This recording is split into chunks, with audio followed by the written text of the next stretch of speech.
नमस्कार दोस्तों। मैं उम्मीद करता हूं कि आपको कल का वीडियो पसंद आया होगा। कल हमने बात की थी स्टैग्नेशन के ऊपर कि स्टैग्नेशन क्या होता है, स्टैग्नेशन में इंक्रीमेंट किस तरीके से मिलते हैं और अगर पीआरसी नहीं लगता तो स्टैग्नेशन पर ही कोई एम्प्लॉय रह जाता है तो उसका कितना पे लॉस होता है। दोस्तों, आज हम बात करने वाले हैं कि आज जो मीटिंग होने वाली थी वेज रिवीजन की, नॉन एग्जीक्यूटिव्स की यूनियन की और मैनेजमेंट की, उसमें क्या डिसाइड हुआ है, उस पर क्या आगे प्रोसीडिंग्स है और इसके अलावा जो पिछले जो दो मीटिंग्स हुई थी उस पर क्या प्रोसीडिंग रही होगी। तो आज का हमारा टॉपिक आसान भाषा में समझाऊंगा मैं आपको पूरा, और आपसे उम्मीद करता हूं कि आप वीडियो को लास्ट तक देखेंगे और वीडियो को शेयर करेंगे, सब्सक्राइब करेंगे चैनल को। आज का इस वीडियो का टारगेट है मेरा 2800 सब्सक्राइबर, 2800 सब्सक्राइबर्स का। मैं उम्मीद करता हूं कि आप इसे 2800 सब्सक्राइबर तक ले जाएंगे। तो दोस्तों, विदाउट वेस्टिंग टाइम हम अपना वीडियो शुरू करते हैं।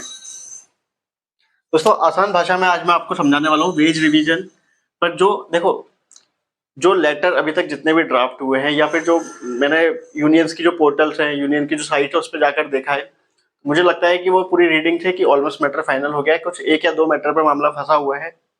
तो मैं कंफर्म कुछ भी नहीं बोलूंगा यहाँ पर, क्योंकि जब तक मैटर ऑफिशियली नहीं आ जाता तब तक कुछ भी कंफर्म मैं नहीं बोलूंगा। मैं केवल अपना ऑब्जर्वेशन बता सकता हूँ, आपको अपनी रीडिंग बता सकता हूँ जो मैंने पढ़ा है। ठीक है, आप मुझे बताना कि मैं सही हूँ या गलत। दोस्तों, वेज रिवीजन की अगर मैं बात करूं तो यहाँ पे हमारी 3 मीटिंग हुई है। पहले 1/9 को, दूसरा 3/9 को, तीसरा 17/9 को। आसान भाषा में, जो 1/9 को जो मीटिंग हुई थी उसमें मैनेजमेंट और यूनियन दोनों आमने सामने बैठे थे। दोनों ने क्या डिसाइड किया? भाई, मैनेजमेंट का कहना यह है कि जो पे स्केल हम देंगे वो 2022 का देंगे। ठीक है, यूनियन ने पे स्केल पर कोई बात नहीं की। हम ये मान रहे हैं कि यूनियन 2022 के पे स्केल पे एग्री है। यूनियन ने ये बोला है कि जो शॉर्टर पे स्केल है, क्योंकि हमें पता है कि 2018 का जो पे स्केल पहले प्रपोज हुआ था, बाद में 2022 का जो पे स्केल प्रपोज किया था, मैंने पिछले वीडियो में दोनों बताए हैं डिटेल में। तो जो 2022 का पे स्केल है वो कंपेरेटिवली कम है 2018 से। तो यूनियन का कहना यह था कि जो शॉर्टर पे स्केल है वो जब नेक्स्ट पे रिवीजन होगा, यानी कि फोर्थ पीआरसी की जब बात होगी, तो उस समय जो शॉर्टर पे रिवीजन है उसको काउंट नहीं करना है आपको। हम उस समय ये वाला जो शॉर्टर पे रिवीजन अभी ले रहे हैं वो हम थर्ड पीआरसी के जो ले रहे हैं वो फोर्थ पीआरसी के टाइम पर नहीं लेना है। पहला पॉइंट। दूसरा पॉइंट, मैनेजमेंट ने बोला कि भाई फिटमेंट जो है वो 0% का रहेगा। ठीक है, तो एग्जीक्यूटिव ने 0% पे कुछ नहीं बोला, तो हम ऐसा मान सकते हैं कि फिटमेंट 0% पे नॉन एग्जीक्यूटिव की जो यूनियंस है वो एग्री कर गई हैं। हाँ, उन्होंने ये जरूर कहा है कि फिटमेंट जो होगा वो एग्जीक्यूटिव के बराबर होना चाहिए, कि ऐसा ना हो कि यहाँ पे 0% फिटमेंट दे रहे हैं और एग्जीक्यूटिव को 5% फिटमेंट दे रहे हैं। ऐसा नहीं करना है। ठीक है, ये बात यहाँ पे कंक्लूड हो जाती है।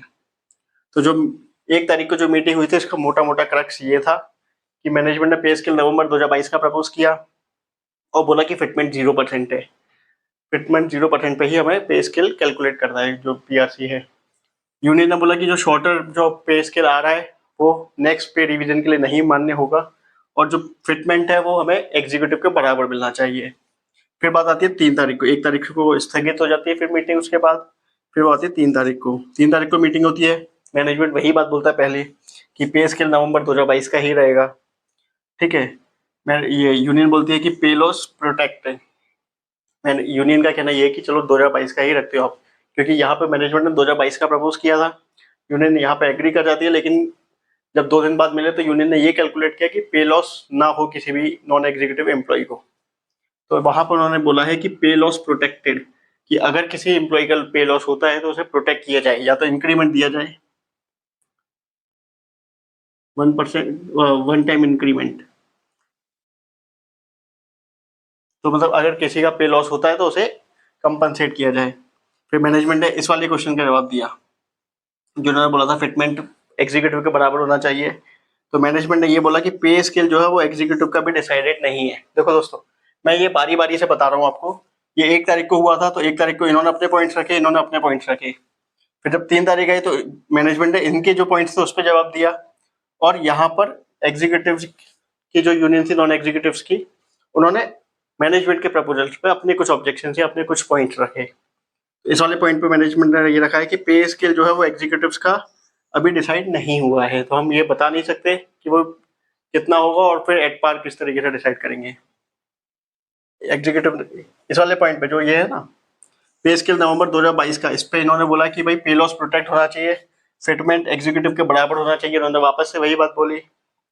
फिर बोला कि स्टैग्नेशन जो होता है कि ऐसा जो पे स्केल अगर सपोज ऐसा कुछ बनता है कि 2 साल बाद यानी कि 2026 और 2027 में, क्योंकि हमें पता है 2027 में फोर्थ पीआरसी लग सकती है, हो सकता है 20 साल के टर्न अराउंड हो जाए तो टाइमली 2027 में ही फोर्थ पीआरसी लग जाए, ये भी हो सकता है। तो उन्होंने ये बोला कि भाई ऐसा ना हो कि 2026 और 2027 में वापस से स्टैग्नेशन पे आ जाएंगे सारे एम्प्लॉइज, या अभी पीआरसी मिला है वापस से 2 साल बाद फिर कोई ना कोई स्टैग्नेशन पे आ जाए, तो ऐसा नहीं होना चाहिए।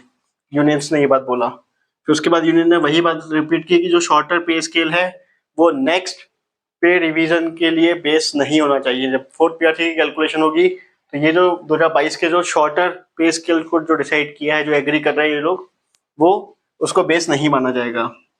उसके बाद उन्होंने एनी 9 पे ऑब्जेक्शन रेज किया। नहीं, ये तो इसका है। यहाँ पे आके मीटिंग खत्म हो गई। अभी 3 तारीख को मीटिंग खत्म हो गई, उसके बाद मीटिंग 17 तारीख को यानी कि आज ये मीटिंग हुई। मीटिंग में वही भाई, जब मीटिंग में जो ऑब्जेक्शन आए पुराने वाले, वो ऐसा माना जा रहा है कि ऑलमोस्ट सेटल हो गए। अब मैनेजमेंट ने बोला कि जो परक्यूजेट और अलाउंसेस जो डिसाइड होने हैं वो जब आप एग्रीमेंट साइन होंगे उसके बाद रिवाइज होंगे। जो परक्यूजेट है, जो अलाउंसेस है, वो एग्रीमेंट होने के बाद उस डेट से रिवाइज होंगे। उसके बाद एनी 9, इन्होंने एनी 9 पे एक ऑब्जेक्शन लगाया था। यूनियन का कहना है कि जो नॉन एग्जीक्यूटिव्स का एक कैडर होता है पे स्केल एनी 9, उसमें जो बाकी पे स्केल के मुकाबले कम है। एनी 9 की जो सैलरी, जो मिनिमम और मैक्सिमम जो पे स्केल है वो एनी 9 का कम है, जिस पे मैनेजमेंट ने ये बोला कि हाँ, हम इसे मॉडिफाई करने का टॉप मैनेजमेंट से बात करते हैं। तो ये आज की मीटिंग में मोटा मोटा क्रक्स ये है। और जो नेक्स्ट मीटिंग है वो 26 तारीख को डिसाइड की गई है, 26 तारीख को होगी। अब देखते हैं 26 तारीख को क्या होता है। तो मतलब मोटा मोटा ये मैं मान सकता हूँ कि 1 तारीख के में ये पे स्केल जो है 2022 का ही रहने वाला है, अभी तक जो मैं मान सकता हूँ। अब नेक्स्ट मीटिंग में हो सकता है कि इसके ऊपर भी कुछ अलग से आए। पे स्केल तो 2022 का ही रखने वाले हैं, 2022 नवंबर का। इसके बाद फिटमेंट 0%। तीसरा ये मोटा मोटा दोस्तों अभी तक, क्योंकि जिस पर कोई भी विरोध नहीं हुआ, फिटमेंट 0% पर कोई विरोध नहीं किया किसी ने भी। पे स्केल नवंबर 2022 पे भी मैंने यूनियन भी एग्री हो गई है। ठीक है, स्टैग्नेशन का अभी हमें पता नहीं, क्योंकि अभी पता चलेगा। पे लॉस प्रोटेक्शन, पे लॉस प्रोटेक्ट किया जाएगा नॉन एग्जीक्यूटिव एम्प्लॉइज का अगर किसी का लॉस होता है तो। और स्टैग्नेशन का 2026-27 में अगर किसी का स्टैग्नेशन आता है तो उसकी कैलकुलेशन कुछ ना कुछ की जाएगी। तो दोस्तों अब ऑलमोस्ट मतलब बहुत ज़्यादा कॉम्प्लेक्शंस खत्म होते जा रहे हैं। मुझे लगता है बहुत जल्द हमें एक अच्छी न्यूज़ सुनने को मिल सकती है कि थर्ड पीआरसी लग गया। दोस्तों वीडियो कैसा लगा हमें कमेंट बॉक्स में बताओ। चैनल को सब्सक्राइब करो, वीडियो को शेयर करो। वीडियो का टारगेट है 2800 सब्सक्राइबर, 2800 सब्सक्राइबर। अब वो कैसे हो वो आपकी जिम्मेदारी है। मेरी जिम्मेदारी थी आपके पास वीडियो लाना और वीडियो बनाकर आपको अच्छे से देना, समराइज करना पूरी मीटिंग को, जो मैंने किया। अब आपकी जिम्मेदारी है इसको 2800 सब्सक्राइबर करना। और हाँ, वो कमेंट के बाजू में वो एक हाइप का ऑप्शन आता है, अगर आपने नहीं किया तो उसको दबा दो। एक वीडियो पे आप 3 बार या 3 वीडियो पे एक बार कर सकते हो वीक में, फिर नेक्स्ट वीक में आप कर सकते हो सेम। तो दोस्तों वीडियो को शेयर करें। धन्यवाद।